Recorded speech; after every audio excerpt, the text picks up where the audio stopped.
Well, being in Encaustic Studio is really impressive because we get to use blowtorches.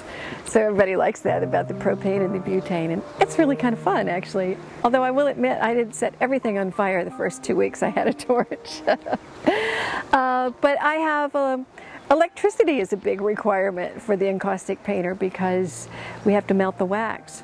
So my studio, when I switched from being an oil painter going into encaustic, there was a big retooling that went on in my studio because the oil stuff is flammable, so I had to make sure I didn't leave any vapor trails around to set on fire.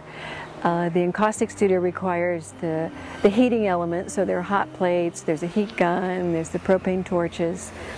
Colors, I mix some of my colors with raw pigment. I buy the pre-made wax. I also sometimes use some oil paint to mix some colors.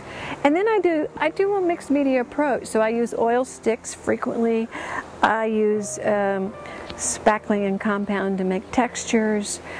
I use watercolor in an underpainting, raw pigment into scored lines. So I take a very multimedia approach.